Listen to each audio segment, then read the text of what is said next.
Shalom, saudara yang terkasih di dalam Tuhan Yesus Kristus.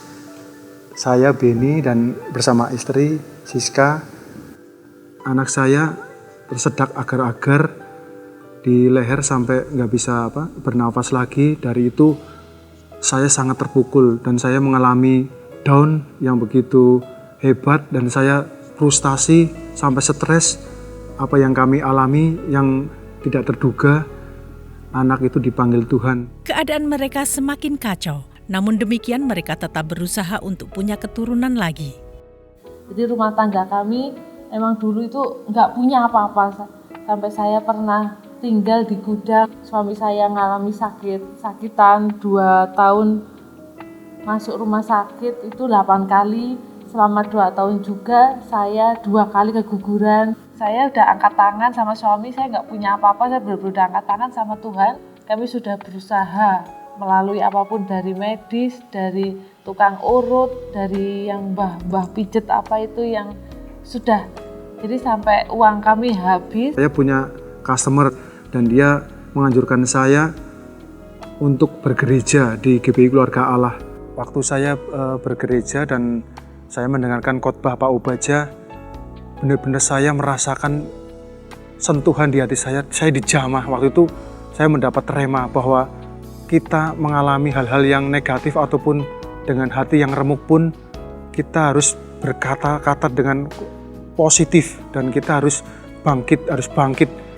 Dan selama itu juga saya ikut Pondok Daud dan kami rutin karena saya butuh kekuatan dari sumber, dan akhirnya saya juga terjun ke pelayanan. Kurang lebih 1 bulan persis itu pelayanan.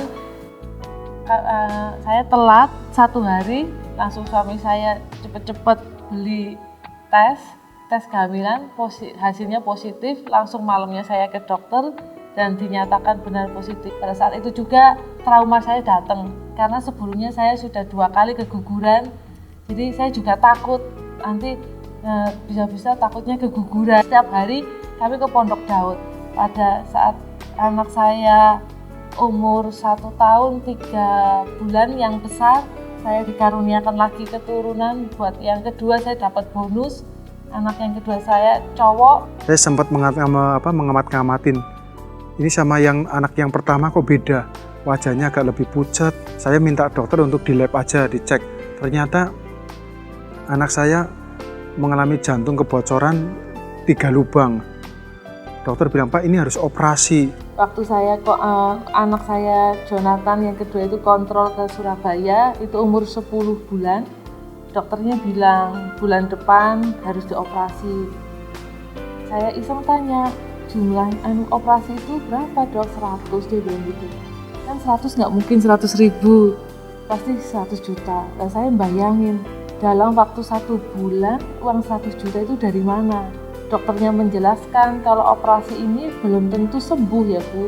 Jadi kematian itu bisa aja di meja operasi, atau enggak di ICU, atau enggak di semi ICU, atau enggak di ruang perawatan. Jadi dokternya sudah menjelaskan sedemikian rupa. Saya dalam 1 bulan itu saya setiap hari sama suami saya ke Pondok Daud, bawa anak saya, semua saya bawa karena yang besar kan masih kecil juga, belum sekolah.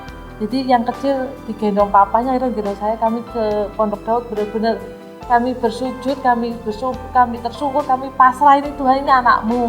Pada saat mau operasi, saya nggak tahu, saya tahunya ya lubang 3. Setelah selesai operasi, dokternya bilang, Ibu, operasinya itu 1 lubang yang besar. Jadi yang tanggung sama yang kecil itu sudah nutup. Terus saya langsung, oh Tuhan, itu semua karena anugerah berkat-Mu, mujizat-Mu itu sudah ditutup sama Tuhan Yesus sendiri. Saya yakin sama imani sama suami saya itu yang nutup Tuhan. Dan bahkan yang nggak diduga, dokter memperkirakan 1 juta itu, kami pulang dengan hanya membayar 1 juta. Itu benar-benar kuasa Tuhan. Tanpa Tuhan kami tidak bisa apa-apa. Itu benar-benar kedahsyatan dari Tuhan Yesus. Saudara, itulah kesaksian kami. Apa yang kami alami bersama Tuhan itu benar-benar ajaib. Mari saya ajak Bapak Ibu Saudara sekalian untuk bergereja di GBI Keluarga Allah, karena kami diberkati. Saudara pasti juga bisa mengalami kebaikan yang dahsyat dari Tuhan. Amin.